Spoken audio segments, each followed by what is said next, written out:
The subject for the morning has been an object of considerable controversy. And back in the old medieval periods, there were very elaborate works dealing with magic. Magic sometimes uncertain, often unsavory in those days. Dark circles at the crossroads, haunts, various forms of black magic.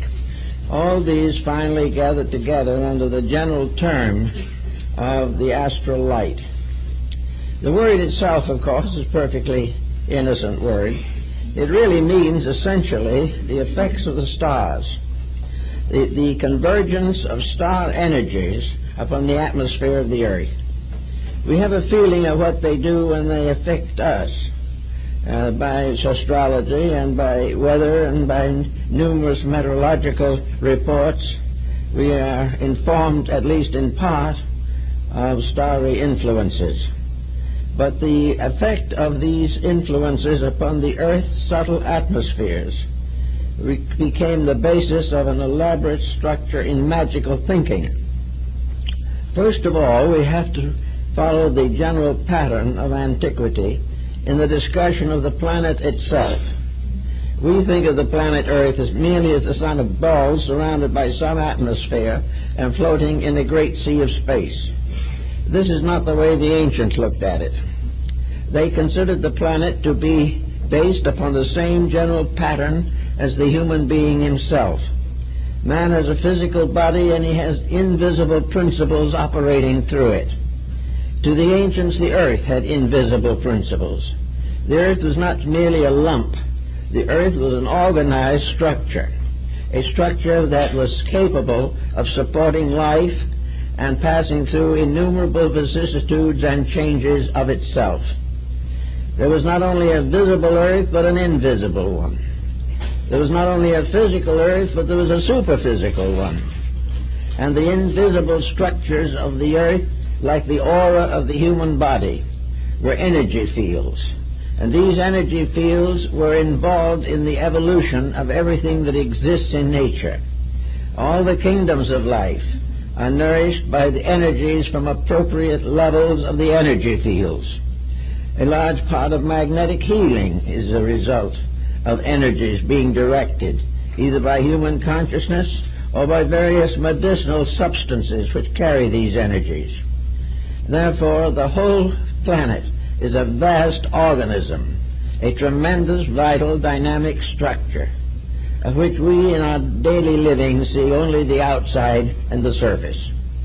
Beneath the surface is not just simply vast strata of rocks and volcanic forces. The invisible part of the earth is a tremendous being, for as the ancients put it, the earth is alive. The earth is a living thing. It is not simply a body or an object. Everything that exists in some way or other is alive. There is no death in space, but constant transformation. So the earth itself was a being, and in the mythology of the ancients they had appropriate deities to symbolize not only the earth but all of the separate parts of the earth's structure.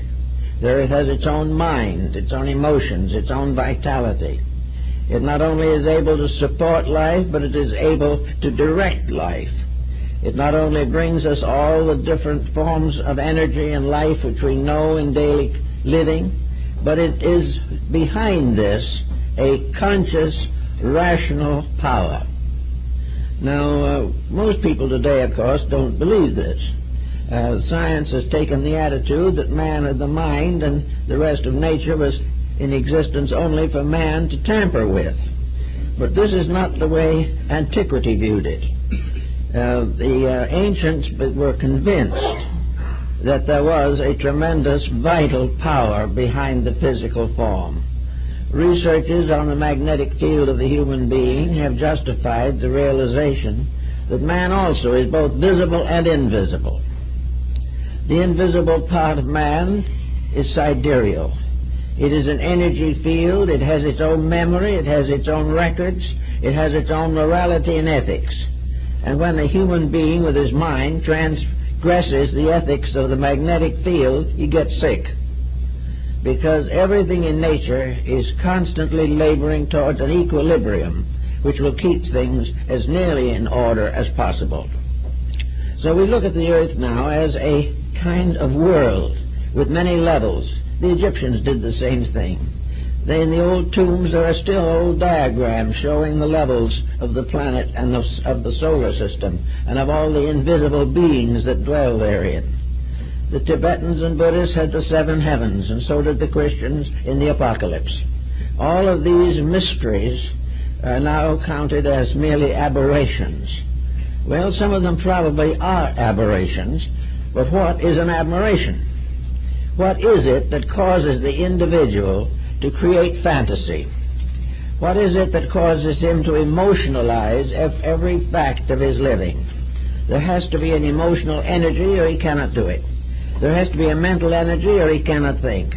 There has to be a vital energy or the body could not be repaired in case of sickness, and the growth of the child would be impossible. So everywhere there is life behind the scenes. Now, as soon as man began to recognize the possibility of life behind the scenes, he wanted to look at it, to find out about it, to do something with it. He was not content simply to live in a mystery. So he went to work, but unfortunately he was not well equipped for the job. The energies which he was seeking to understand were also in himself, but he had never done anything with them in himself. He had never attempted to organize his own life and bring it in harmony with the universal purpose. He was determined to take this universal purpose and force it into harmony with his own purposes.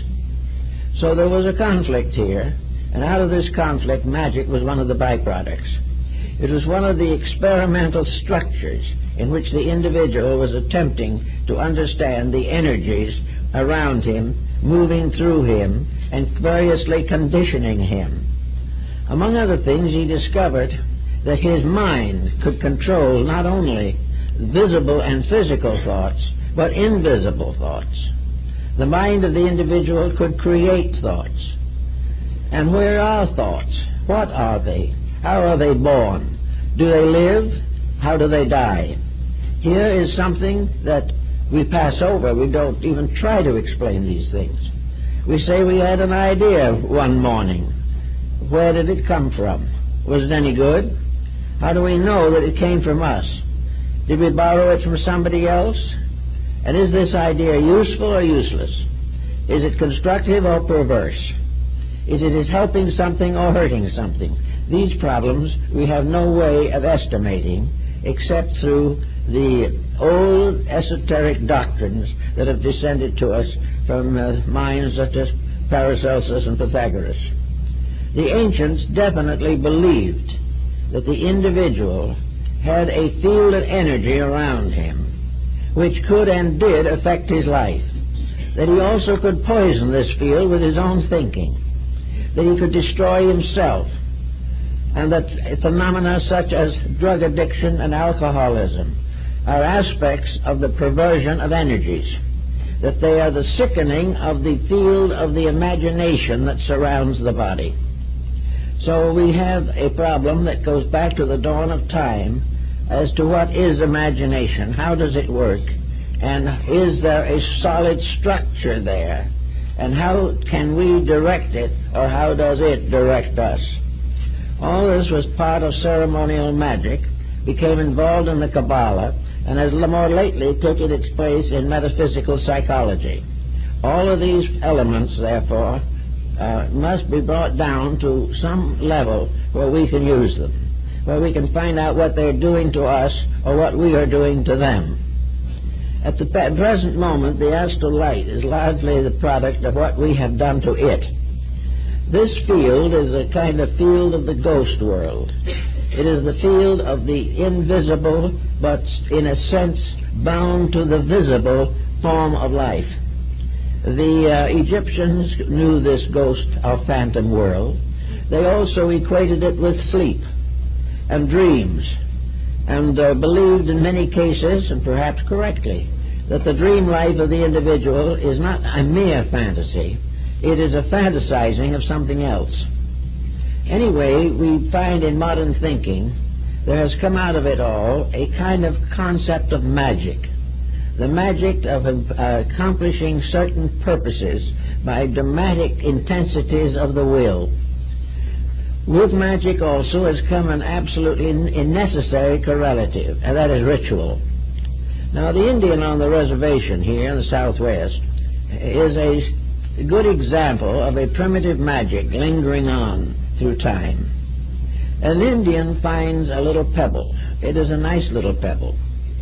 He puts it away to keep, but the pebble is still a pebble.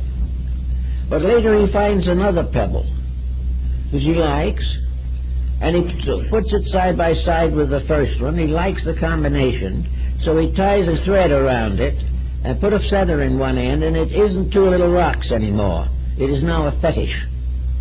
Now, a fetish is something that has magic power, a combination of things that is not ordinary. Things in their ordinary states are not fetishes, but when they are put into an extraordinary relationship with themselves or each other, then they gain magical influence. And the two little stones that would have done nothing in their natural state suddenly may have the power of life and death in the mind of the Indian who has created a fetish from them. This is another aspect of the same thing as the so-called ghost and dance and mask rites of ancient peoples. We have an exhibit in the library here now of the sacred masks of the Southwest American Indians. The Indian is perfectly aware of the fact that the mask is made by himself. He is perfectly aware of the fact that when he is wearing it, he is still himself.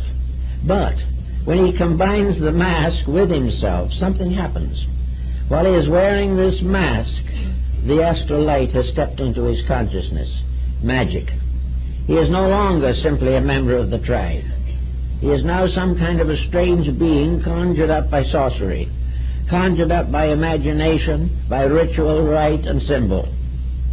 Therefore, the Indian, I've been up to where they put these dances on once a year, and a young Indian, for instance, with a mask, will be approached by his own family, his wife, his mother. But when he is wearing the mask, they will pray to him as a god. The moment he takes it off, he's back on earth. But in the midst of ritual, of magic, of transformation, something happens. Eliphas Levi, the French transcendentalist, says that these things are creatures of the astral light. There is something that is not really imaginary and yet is, something that gains a new dimension. In spite of the strange fantasy of it, we realize that this type of thing has been in religion since the beginning. One of the most common forms of this in religion is the relic, something that belonged to a venerated person, something that has healing power because it belonged at one time to the body of a saint or something of this nature. These things are extensions, and like the healings of various Christian mystical shrines, like St. Anne de Beaupré in Canada, or Lourdes, this place is magical.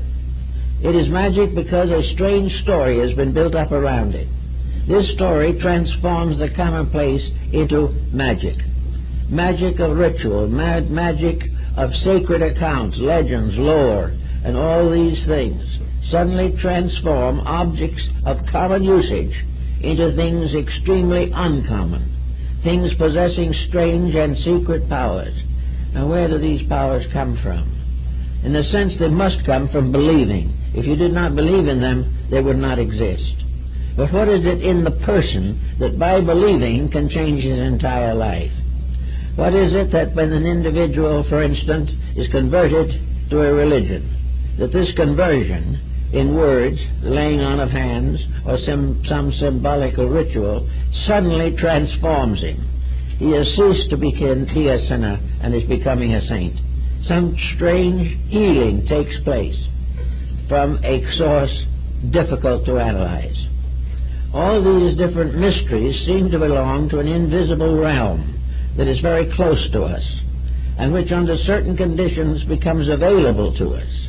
a realm which perhaps we contact in sleep, in dreams, in nightmares, in trances, and under psychic pressures, as through a medium or something of this nature. There is some mysterious contact which suddenly changes the commonplace, that makes us believe things that in our more sober moments we would not believe. But whether they are sober moments or not, when they happen, even the skeptic is profoundly influenced. There is something around us that the ancients knew that changed things. And this probably came originally from the belief that the spirits of the ancestors remained close, and that the old tribal chief who had passed on still guarded his tribe. He also got unhappy if the tribe broke the rules. If they did something they shouldn't do, the old spirit haunts them, and they have to placate it by making offerings, prayers, ceremonies, and doing various things to counteract the disfavor that has arisen between themselves and their patron deities. So all the great pantheon of deities propitiated by rites and ceremonies and rituals this is all very hard to explain, but beyond it all, and in spite of our uncertainties, it works. Something happens. And it is this something that happens that has been the subject of most ceremonial magic. That the commonplace under uncommon circumstances gains a new dimension of power, and that this power is available, that this power does operate, and that this power can profoundly influence the individual. Now there comes another point in this, that to determine the degree of the power and to determine the way or means of the influence. To begin with, the influence rises from believing. Believing is something which leaves a person open to the unfamiliar and also makes possible the miracle. Without believing, the miracle is virtually impossible. But with believing, faith, and trust, with belief that it is possible, miracles of incredible proportions have occurred. There is no doubt in the world that there is a means or power by which the individual can attract certain forces or circumstances out of the strange mystery of the inner worlds which he inhabits. So we have to come now to the consideration of the structure of magic and how it really came into existence. I think we must first of all determine that behind the physical world there is a world of energies, and that these energies are stratified.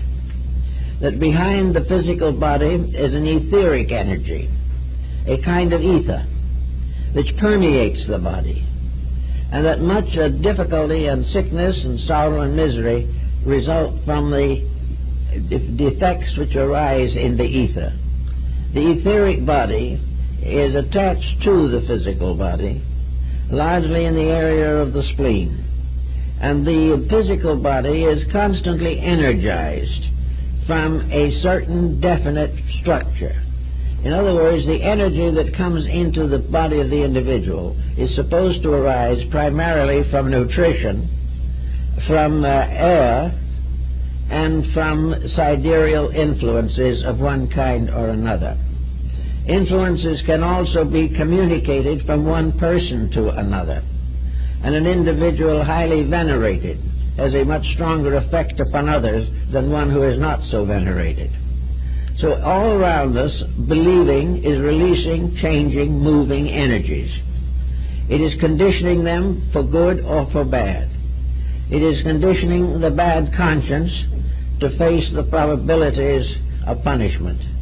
It is conditioning the dedicated mystic to the realization that sometime he will have all the answers to the questions that he asks.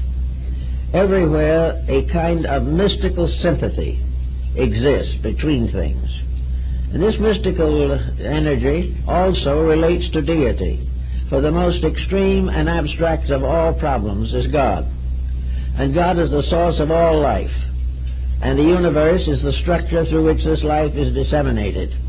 Therefore, somewhere, whether we see it or not, is a great arterial system of energies. These energies moving from one level of application to another.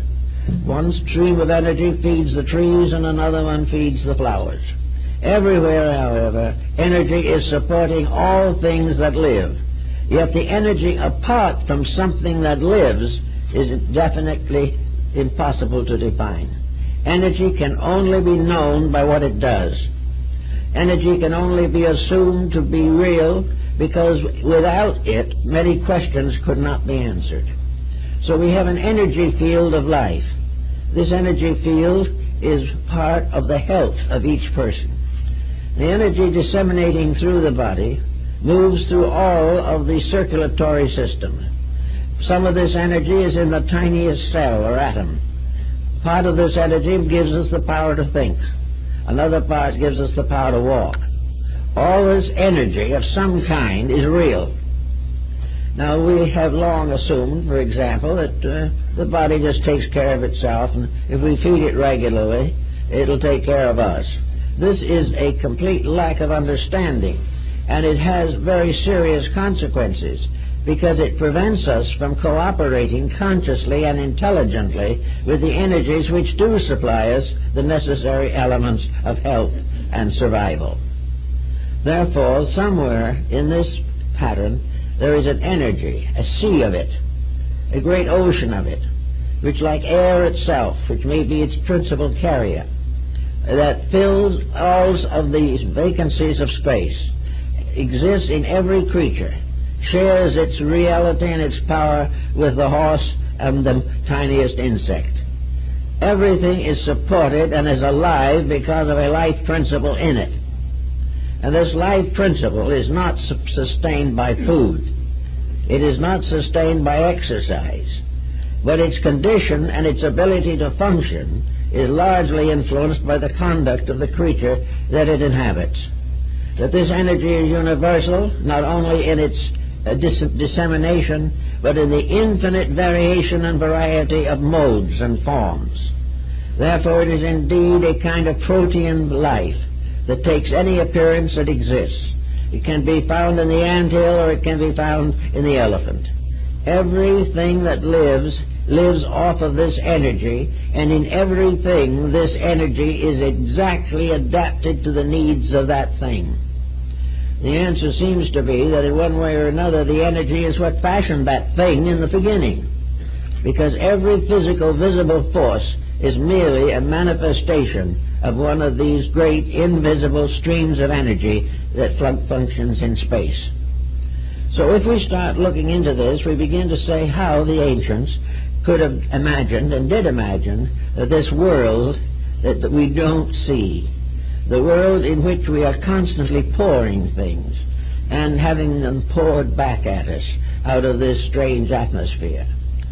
One of the most common problems, of course, is imagination. Is there anything that a human being can imagine that could not exist? This has been a great question. Is imagination capable of creating life, or creating things? Or is it merely a transformer? Is it merely a way in which energy of another type is steered or conditioned into a pattern we have created with our own thinking? I think in fantasy we have this fairly well figured. We find healers, and spiritual healing is distinctly a possibility. We find that magnetic healing is accomplished by opening up the locked areas of distribution of energy through the body. All death in form is the result of obstruction. Energy breaks up obstruction. If energy fails, obstruction takes over. So healing of various kinds of a religious nature certainly does exist. Now, of course, the moment you say that, you place yourself in the problem of magic. If you study this and you realize that you have been to a healer of good reputation and that you have had constructive results, the question now remains is, why and how did you get these results? Did the healer actually give you a kind of healing that was separate from your own consciousness? Was it superior and absolute like a medication, something that is given to you? Or was the healing a stimulation of your own internal resources? It is probably a little of both. It is a little of both because under a belief we are capable of accomplishing a great deal. This is well pointed out in Oriental philosophy in the problem of Zen, where the entire development of the individual arises from the complete conditioning of his own psychic integration.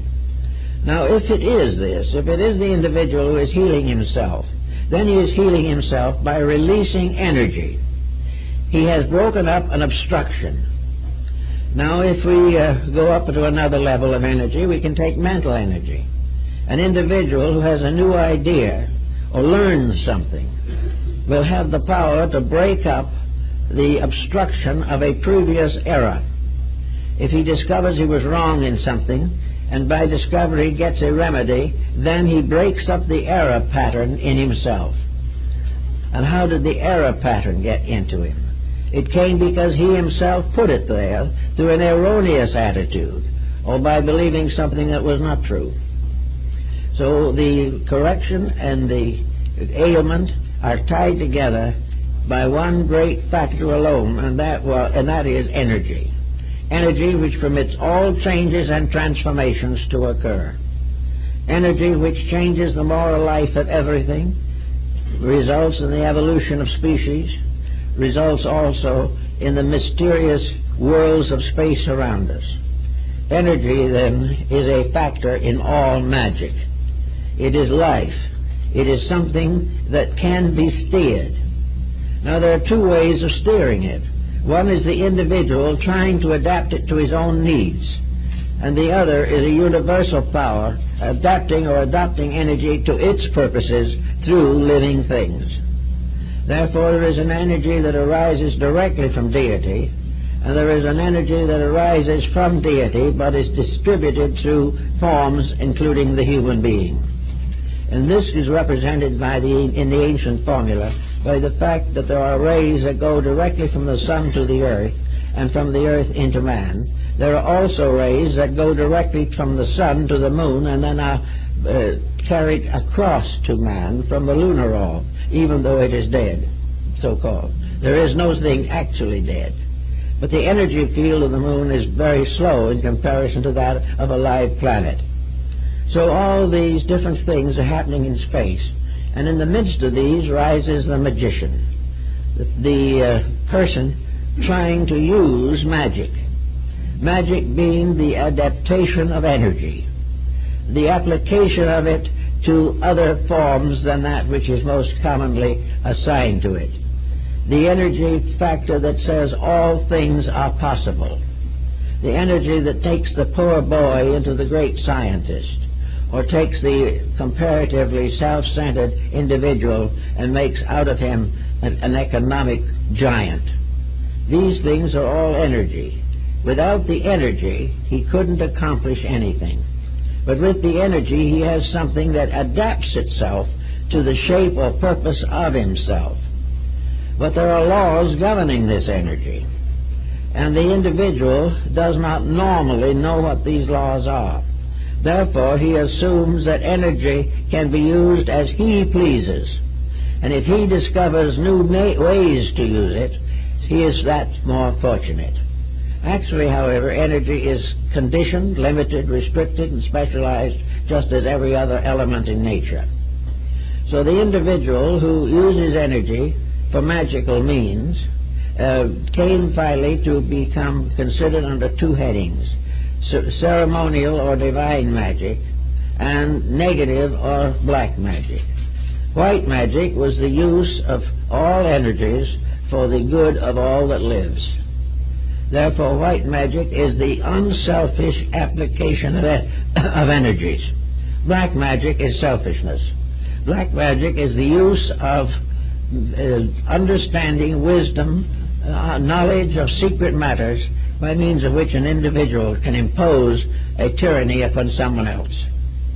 So the use of energy has its own price, its own expense. its own bill that will be definitely brought to bear on the subject. In the problem of energy, then, now we'll go into a kind of an Egyptian phase of this, and we see the individual in a world of shadow forms. We have a term here, symbol, and there is an ancient art of symbolism. Now, a symbol is a picture of a motive or an idea or a meaning. It is putting a mysterious truth into the form of a picture. And this is also the same thing that happens in the case of the astral light. All action, all attitude, all feeling can be considered as pictorial. Everything that exists has a shape of some kind. Some of these shapes we can see around us in daily life. Some of these shapes impose themselves upon us in sleep as dreams and nightmares. Some of these shapes never appear to the physical world at all. Others are particularly limited to the abilities of psychics. But in every instance, every single thought or emotion has a picture, has a likeness of itself, a mathematical pattern, a geometrical balanced design which stands for it.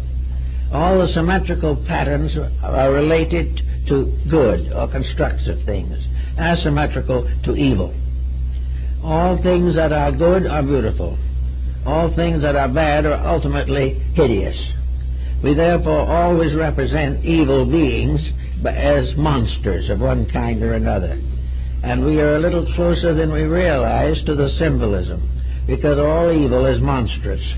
All things which are destructive look destructive if the psychic or the clairvoyant has the capability of seeing them. Therefore, in the Egyptian philosophy, the world of the afterlife is filled with symbols, symbols that have been brought into existence here, symbols that represent conduct, codes of action, ways of doing things. And in the human being at the time of death, there is a ka, a particular level of being which contains or epitomizes these emblems, so that the ghost of the individual going into this other dimension takes on the appearance of its true nature rather than the appearance of the person and how they looked in this world. Consequently, the evil person slowly becomes symbolical of an evil arrangement of things. An evil picture, an evil monstrosity appears, which has no real existence as a monster, but is simply a true picture of the behavior of a living person now deceased. This living person, therefore, now deceased, remains either approximately human, going on until the re-embodiment, or it goes through a process of renovation, to the Egyptians at least. They believed that this ghost-like thing represented a level of the being, a kind of shadow, a symbol, an emblem. And in the afterlife, the individual remains for a time identified with this. Finally, the true person departs from the emblem, having overcome it through experience and through greater understanding, and ascends, and the ghost monster slowly disintegrates and into a kind of inferno in which there is no longer any life in it. The Egyptians and Greeks, however, believe that occasionally these ghosts were taken on by entities that are not human or might have been at some time, and therefore become obsessing or possessing spirits. And in black magic, like the case of Dr. Faust, we hear that ultimately his devil took him, and Faust was forced to face the consequences of his own evil deeds. Actually, though, the actual procedure, while it is symbolized in the diagrams of Tibet, where we find all kinds of beings, divine and monstrous, they are all parts of this vision period of the astral light. They are parts of things that are not essentially true, but are non-essentially present due to the complications of rational thinking or emotion. If, therefore, the individual, having negative attitudes, wishes to, in one way or another, misuse the psychic energies, or misuse the other forms of etheric vitality which they need to live with. If this happens, then trouble is bound to happen as a consequence. There has to be a negative reaction, and this we find where in Europe there's museums, there are numbers of pacts signed between human beings and demons. These pacts were that the demon should serve the human being, as in the case of Faust, for a certain number of years, after which the human person gave his soul to the evil one as compensation or as a payment of this debt. This type of thinking, of course, is not exactly possible of rationalization, but it does indicate that the individual believes that if he gains through evil some profit, some security or success, he is ultimately going to pay for it. That the evil which he uses for his own benefit will sometime turn on him and punish him. So all of these mysterious energy levels have a high ethical standing. They permit no misuse of any natural force or combination or pattern of forces without consequential punishment. So we have all this to think about, and then we come right on down to a little bit into our modern way of life and see what we can think through on this particular level. Being surrounded by energies that we need to live, we now begin to realize, simply in eugenics and hygienics, that these energies must be conserved and that our various attitudes in life must be correct, or in some way or another we are going to get into trouble. We're in trouble one way at the present time, particularly in the narcotics problem. As far as the scientist and the social worker is concerned, the narcotic addict is simply an individual with a weak disposition who has formed a destructive habit which will ultimately destroy him. This is, however, not exactly the whole story. In the old days, it would have been taken for granted that this type of thing is one way of selling the soul to evil. In other words, the individual who in weakness or in indifference destroys or damages his own body, creates an attraction and the very habit-forming quality which he has become addicted to, cocaine or something of this nature, while he is still alive. A kind of vampire, a kind of incubus, representing deceased drug addicts. They damage the etheric atmosphere and move in on the individual with a possessing power. And no doubt that many of the reasons that drug addiction is so difficult to break is that the individual is fighting not only his own weakness, but an obsession which has taken over part of his internal life. He has to break away not for himself, but for something that has moved in upon him like an obsessing monster. And this monster is probably a deceased person still desperately desirous of having the narcotic or drug. All of this seems fantastic. It seems as though it might be sheer imagination. But whatever it is, the fact remains we're in trouble. The fact also remains that we are in trouble from only one cause, and that is the misuse of the vital resources that we possess.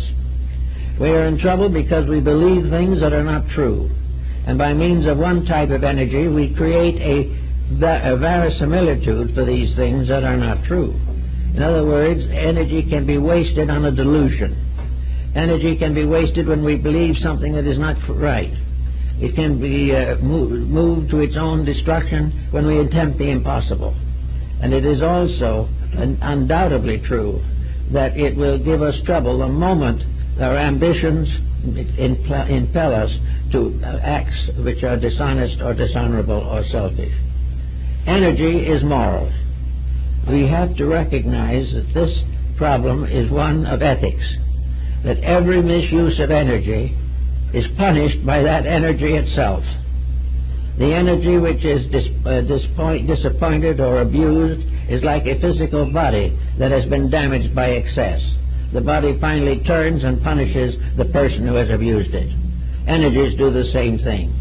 Emotional energies, feelings, will turn upon the individual who abuses them. The energy of emotion is part of the astral light.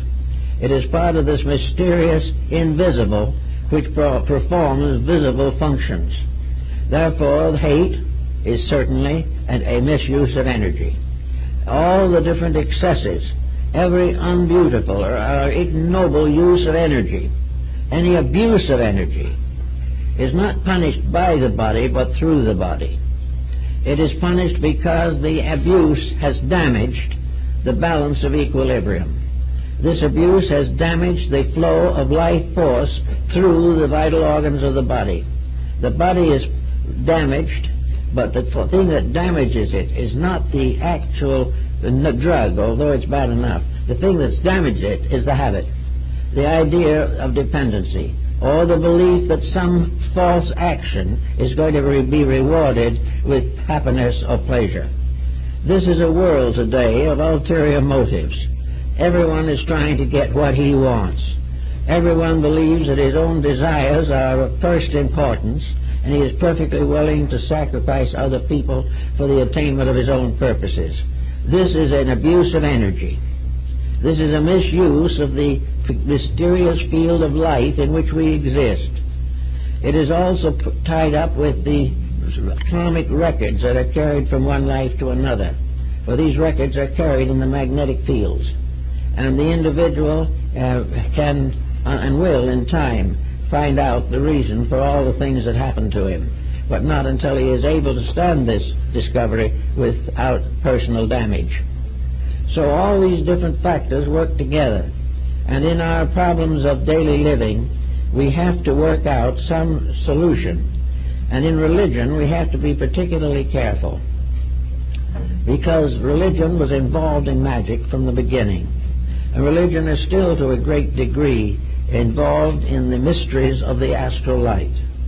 Miracles are spiritual experiences supported by psychic energies. They are perfectly legitimate if they occur, but they will not permanently occur unless they are merited. The individual who deserves a certain mysterious and miraculous occurrence may have it, but a person who does not deserve it, even if they have something that appears to be it, will be damaged rather than helped. So it's very important in religion to think through this problem of the astral light. The astral light contacts us as a substance to be used or abused, to be formed or transformed into the problems and solutions of daily existence. Essentially, one point: ethics. The religions of the world are nearly all in trouble today. They are in trouble because they have gradually sacrificed their ethics. They have gradually made a program of expansion and conversion, and have done everything possible to gain political power. All of this is contrary to the purposes of religion. The purpose of religion is to help the individual to orient constructively with both the visible and the invisible worlds in which he functions. Religion has to do, therefore, with creating a power in man, a kind of shining armor which prohibits the entry of negative factors. The individual who wishes to compromise is going to be lost very quickly. He can say, I'll just do this little thing once, no one cares, but that once becomes twice, and after a while the entire psychic life is demoralized. Also, we know that behind all of this is a great damage in the astral light of the planet. We know, for instance, and as we're beginning to recognize now, that when we get naughty, when we do what we shouldn't do, nature gets angry. And we are having today a combination of circumstances that should give us cause for a great deal of consideration. We have on one side ambitious dictators seeking to dominate countries and, if necessary, exterminate the population. And while they're hard at this, terrorist groups are out assassinating public personalities. And while all this is going on, volcanic eruptions and earthquakes are breaking out, tidal waves are rising up, cyclones are on the increase, and the temperatures and seasonal developments of the various continents are seriously affected. In other words, it's a general disturbance. The story of earthquakes and moral difficulties are very closely linked. The story of moral difficulties and epidemics and plagues are very closely linked together. In the 12th and 13th century, the Church prayed for deliverance from the comet, the plague, and the Turk. And we're just about the same spot now. We're having trouble with the Turk. We're having trouble with epidemics and ailments we know no cure for. We're endangered by natural phenomena. Everything that is happening is an indication that physical unrest, physical dissonance will result in a complete imbalance of natural processes. We cannot abuse nature any more than we can abuse each other with impunity. We cannot pollute the atmosphere and have it not polluted. We cannot do things that we shouldn't do and then expect to get away with it. But we are living in a kind of a hollow globe of energy, a tremendous, luminous, fluorescent energy. And this energy is adulterated and corrupted or strengthened and assisted by every circumstance of life. We know definitely that the present situation must be solved. We know also that it cannot be solved unless people stop doing the things that cause it. The possibility of passing a law saying that as we sow we will not reap is just not possible. We have to take the punishment if we do the deed. Now, almost everyone likes to overdraw their account so far as natural resources are concerned. We are unhappy when a bank goes bankrupt, and that's happening with unusual quantity at the present time. But we are becoming bankrupt too.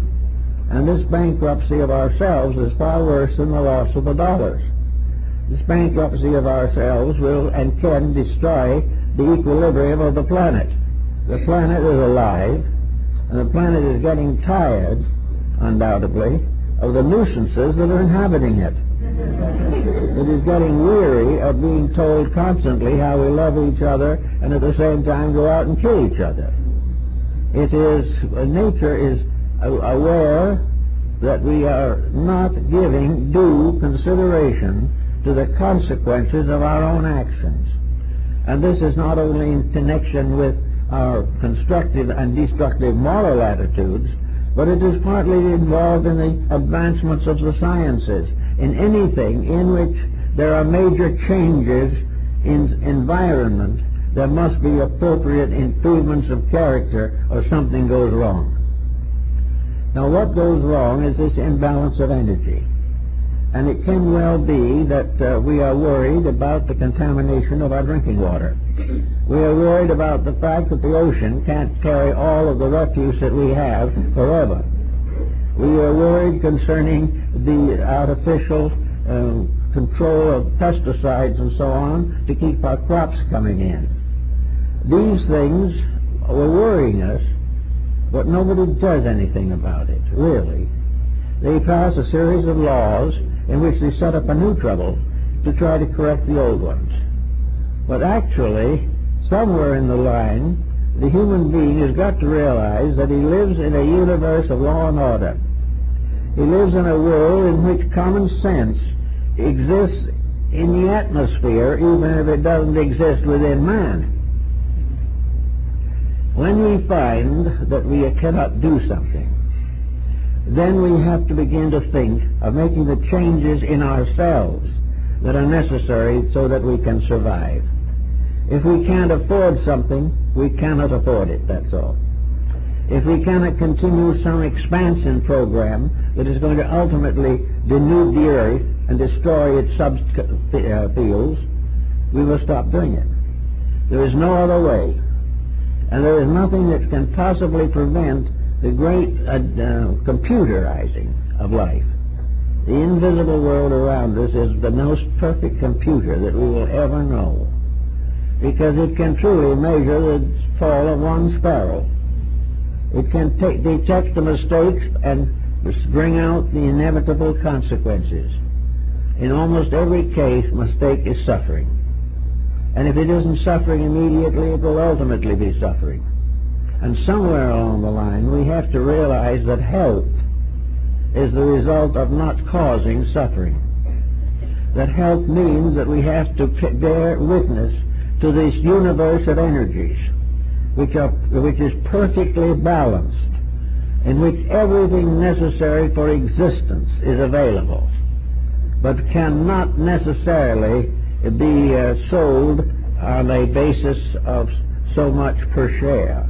It is something in which we have to keep the rules, and then the rules will keep us. In our own personal life, we got a whole group of psychic fantasies today that are close to the borderline of the past. We don't want to be considered superstitious like our remote ancestors. We don't want to consider our modern civilization as depending upon witch doctors for survival. But what we do feel constantly is the belief or feeling that in some way we can neutralize universal law by an attitude, that we can find some magic to cure the mistakes that we make, that we do not even have to repent them. And some religions have even gone so far as to glorify them, to tell us that these mistakes are perfectly acceptable. The atheists, on the other hand, are a negative factor because they not only deny the mistake, but they deny the universal intelligence that is behind the problem. The atheist can never solve anything. Atheism as a religion can never solve anything, because it gives us no basis of integrities upon which to build. The problem of the atheist always is that he has no internal inducement to improve. His whole inducement is to spread his own doctrines throughout a suffering world. He does not recognize the importance of having a firmness within himself that can strengthen him to be true to principles, regardless of what his theology may be. But when atheism destroys the realization of universal ethics, it is simply contributing to the general dilemma. Atheism is spreading, but not very rapidly at the moment. It is becoming more and more difficult to justify it. But not only do we have atheism with its negative attitude, but we have other people who believe firmly that we are here to do exactly as we please, enjoy anything we can get our hands on, and cheat our neighbor with impunity. We are living by a profit system in a universe in which there's only one profit, and that is virtue. We are living in a universe that is tied into a concept of universal cooperation. The function of these fields of energy can only be maintained by the cooperation of each of these different forms of energy and the beings and creatures through which they function. We know definitely that if we want to benefit from the tremendous reservoir of psychic strength that lies out there, that we have to deserve it, we have to earn it, and we have to use it wisely. Every perversion of energy will end in tragedy. And the most common tragedy, of course, is health, and the next most common tragedy is worldly goods. So we have to be prepared for this type of situation if we continue as we do now. Now, we have these ancient pictures. I know many of the great artists of the Middle Ages, the Renaissance masters, of demons of all kinds, St. Anthony being tempted, the evil one peeking over the shoulder of the would-be saint.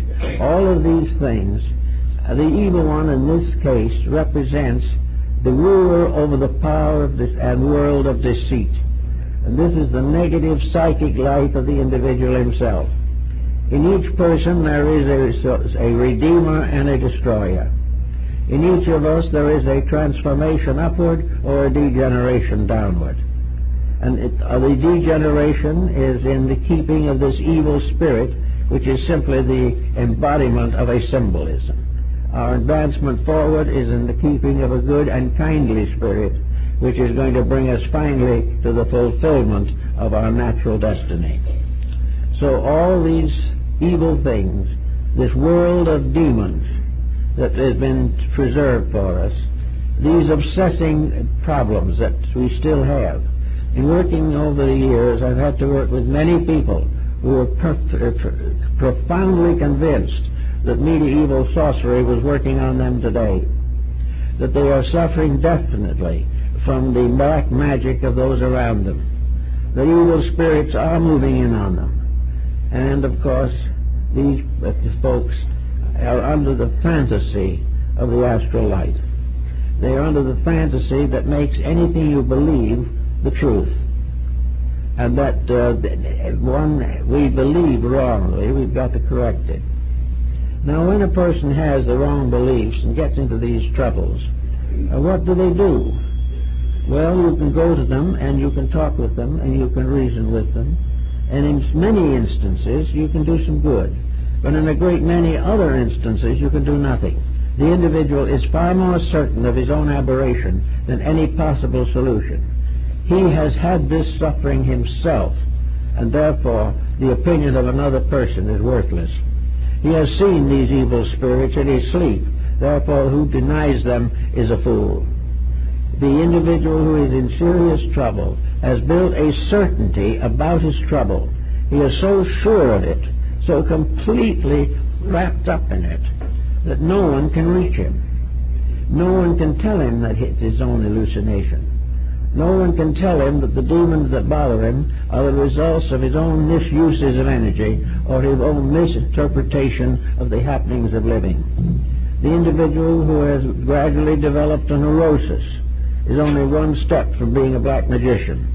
Another individual who is in hysteria is already close to the magic of the astral life.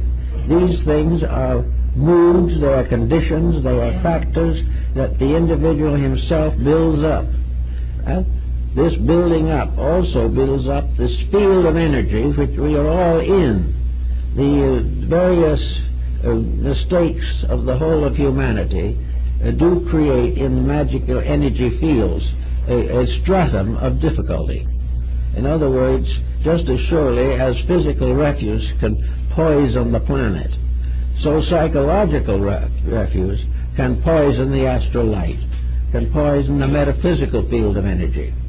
If we keep on feeding delusion, it will grow and become stronger. Physically, it will gain more converts, and esoterically, it will corrupt the substance from which imagination must be built. Now, imagination as a constructive force is a very beautiful thing. Imagination has given us great art and great music. It has given us some of the noblest lives the world has ever known.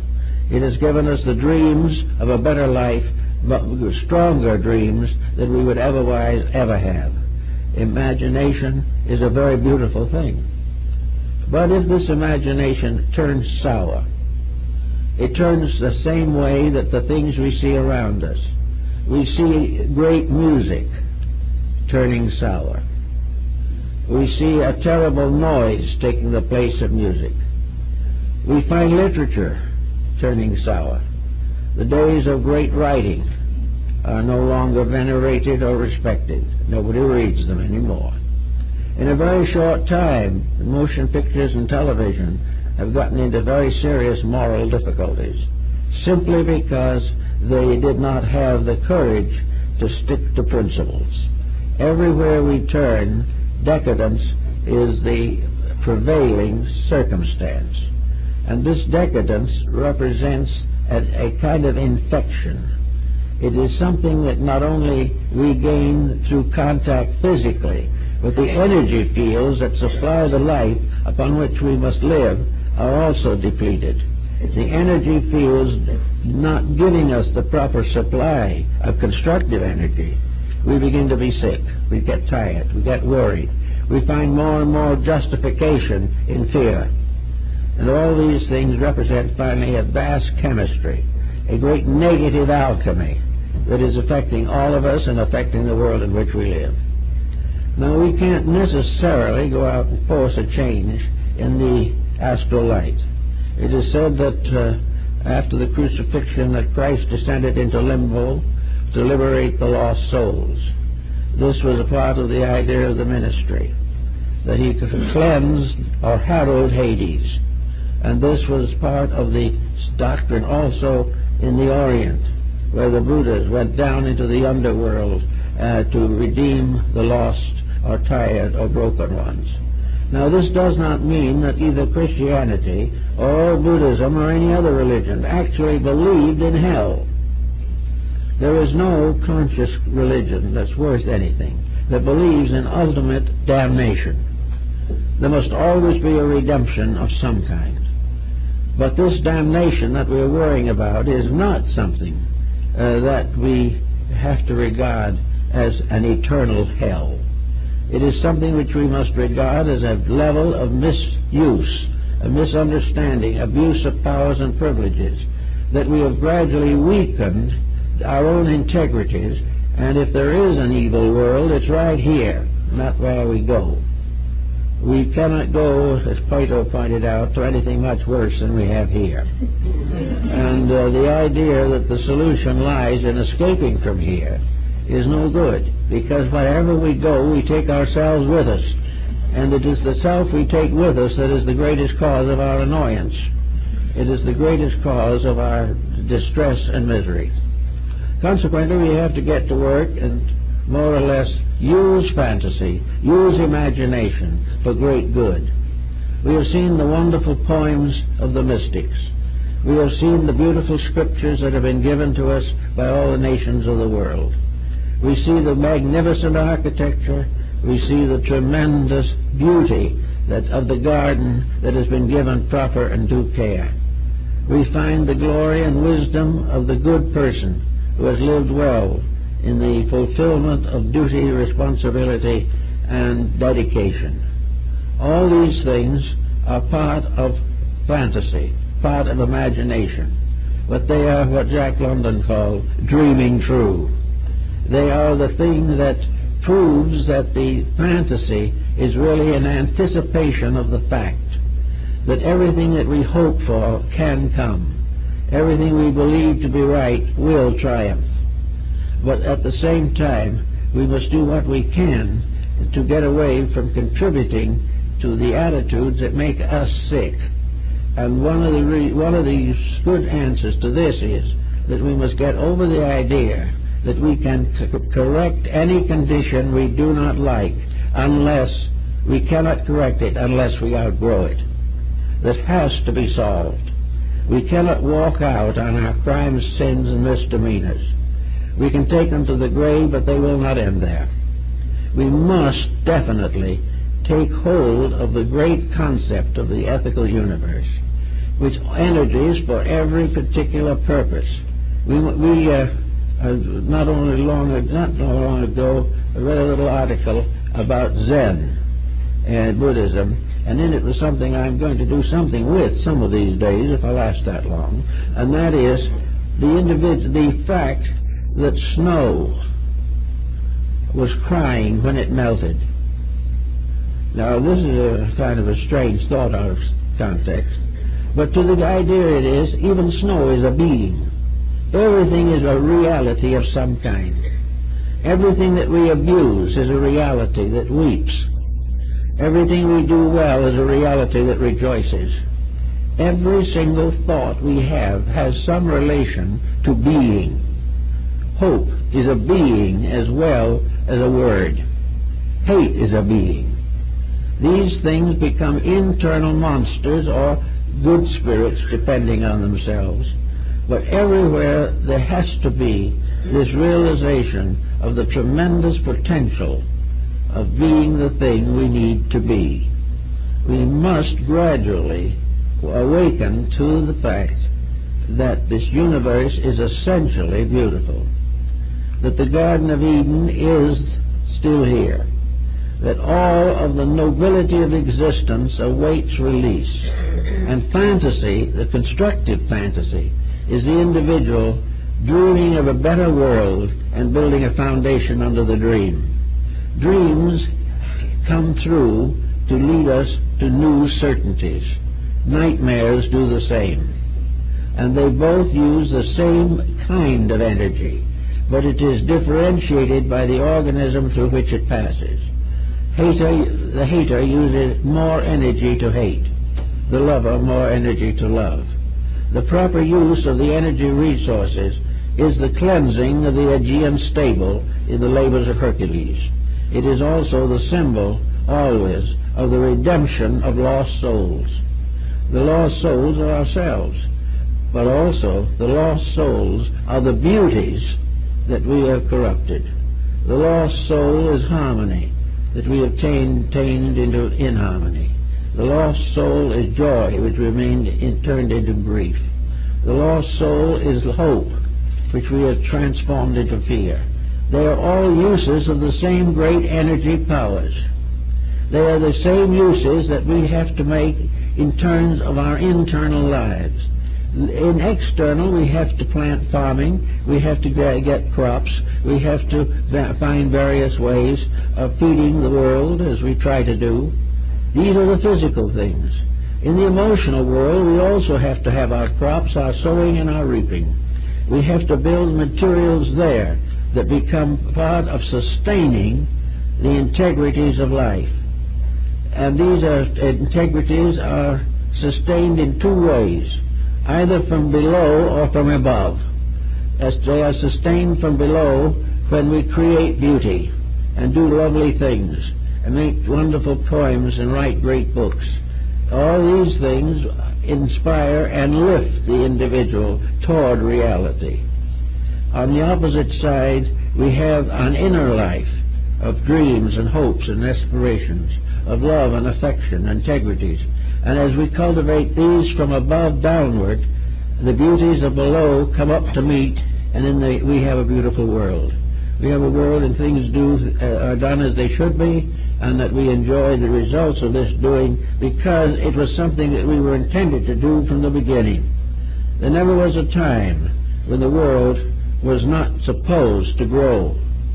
And now we have so many problems that it seems as though something more than ourselves must be to blame. We wonder whether or not the nuclear fission has rocked the foundations of heaven. It hasn't, but it is going to rock the foundations of misuse of knowledge. We have 2 and 3 great abuses that we have to watch for. Abuse of knowledge, which can lead to the most terrible difficulties. Abuse of affections, the exploitation of the natural love of the individual, of beauty and personal affections. The cleansing of the personal affectionate relationships of human beings is absolutely essential to the final ending of war. It is a well-established home, with people sacrificing a little of themselves always for the good of the family, accepting responsibility with dignity, and working together without losing individuality. This makes the home, and this is what the nations are going to have to do to make a world that can survive. So all these principles work, and they work because behind the physical sources of good, there is this invisible source of energies which express themselves as we create bodies for them. A good thought becomes a body for a beautiful energy supply. The individual who wants to paint a beautiful picture and with prayerfulness and integrity and honesty asks a little spiritual guidance in the picture will get it. And the individual who asks only for corruption will get that also. So we have this strange world of fantasy, imagination, call it if you will, the world of the astral light, where thoughts are things, where moods are realities, and where things in this world seem very much less real than they do to us. But in this world of fantasy is the world of our hope for tomorrow. Fantasy, beautiful fantasy, is building tomorrow. Fantasy is creating the world that must be. It will come, but it will not come unless men dream it, unless human beings begin to realize the importance of it. When we use the natural resources of this world well, we will be secure. When we use the resources of this invisible realm around us, real and true, we will have peace of mind, we will have health, we will have natural and noble emotions, and we will have dedications to causes and principles that are worthwhile. The universe has everything in it, good, bad, and indifferent, so-called. The bad, however, is not a principle. The bad is a misuse. It is the result of constant compromising. It is the result of selfishness, ignorance, and fear. And these things can only be cured by the love of God, the strength of the mind, and the dedication of the life. These things together will solve most of these problems. They're not insolvable. They're simply things we pay no attention to. We just keep on going along, hoping the unpleasant things will go away. They will never go away unless we send them away, and the only way we can send them away is by transforming them. They will not leave us, but we can create a new body for them, by means of which problems become donations to our security and our future. Every problem that we have is a blessing in disguise. Every sorrow that comes to us is a great opportunity for the experience of divine peace and joy. All these things are things we have to change. And if we were just physical people with minds and things like this, we'd never change them.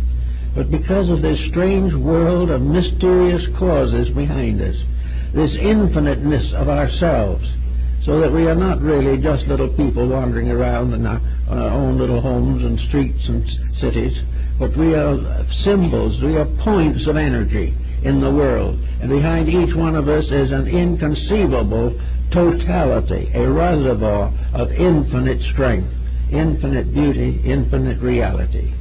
If we turn it on, we will have it. If we turn it on honestly, the shadows will disappear. For there is not enough darkness in all the world to put out the light of a single candle. Everything can be the way it should be. Everything can be beautiful. Everything can be fulfilled. Because the fulfillment, the energy is there. Heaven is not somewhere off in space. Heaven is in the upper realms of ourselves and our world. Heaven is where we make the right decisions and are glad. And having made these decisions, we cooperate with the earth to preserve it and to help it to serve us as wisely as it should. The astral light, then, is not just a place where you turn on a ritual, make a circle somewhere on a crossroad, and invoke demons, and try to protect yourself by putting yourself in a circle so the demon cannot get to you, but it can get to someone else. All of this is superstition belonging to the past. Anyone who favors it can favor it, and will have a reality from it, a fantasy that is not true, a fantasy which can curse and endanger the soul for many, many years, a fantasy that brings sorrow, misery, fear, disillusionment, discouragement. These are the fantasies that come from not dreaming true. Dreams are beautiful. The nightmares give us trouble. And the nightmare, as always, is the cause of something we ate that we shouldn't have eaten. And it is also caused by something we thought we shouldn't have thought, some emotion we should not have endured, or some belief that is doing us no good. So we have to correct these things. But the interesting point is the energy. The nightmare has to have energy. The nightmares can be so real that it is more immediate than anything that happens in daylight. The dream can be so real. In a dream we can travel around the world. In a dream we can go to all the different nations, out into space. We can conquer where the great scientific progresses of man can never go. The dreams are tremendous realities, and yet they are merely the stuff of fantasy. But they are great fantasy. They are the representation of what everything can be. The dream is a reality that hasn't come through yet. if it's a good dream. If it is a nightmare, it is an unreality that we are clinging to. Whichever way it is, we are all dependent upon one great energy.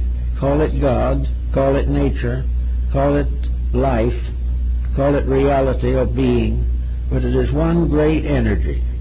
And the future of the world and the future of ourselves depends entirely upon the use of this energy. To the ancients who did not know what to call it or how to use it, really, they called it the astral light. It was the light and stars and spirits of space that were hovering over the earth, near it. They were the strange entrances and exits of principles, dreams, hopes, aspirations, inventions. They were the great differences, the infant born into this world, coming from there to here, the aged person departing, going from here to there, but both here and there, always part of one tremendous field of life, a field of life that is not only one great energy, but infinitely diversified, so that every thing that exists, every grain of sand has its place in the plan of things. And as this is so physically, it is also so mentally and emotionally. Therefore, the cultivation of our hearts and minds, the regeneration of our attitudes, the increase of faith, all these things have to start with a dream or with a fantasy. But if the fantasy is true, experience builds a solid foundation under it. If the fantasy is not true, it will fade away and leave us disillusioned. But the greatest dreams we have are the true dreams, and the true dreams are the ones which will never fail. So in one way or another, we live in this world of dreams, of drifts, of shadows, but we also have within ourselves the power to use all of the resources of life. Within our own natures have been placed little seeds which can possibly unfold to become worlds. Each human being is a universe in the making. Every human being is an infinite being, forever and forever. But this infinite being is forever growing and unfolding. As it grows, joy and wisdom increase. As it stubbornly clings to its mistakes, it has heartaches. But either heartaches or joys, the end is inevitable. We're going to accomplish what is necessary. And when we do that, the invisible world will become a beautiful blanket to protect us, and a wonderful light and a wonderful artistry, and we will see the whole universe as a magnificent creation of infinite wisdom and infinite love. As we get to this, our own little problems fade away, and the energies with which we are endowed are the energies by which these dreams can be made to come true, and they are also the fields of energies where these dreams were born. And altogether it makes a rather nice little package when we get around to it. Thank you.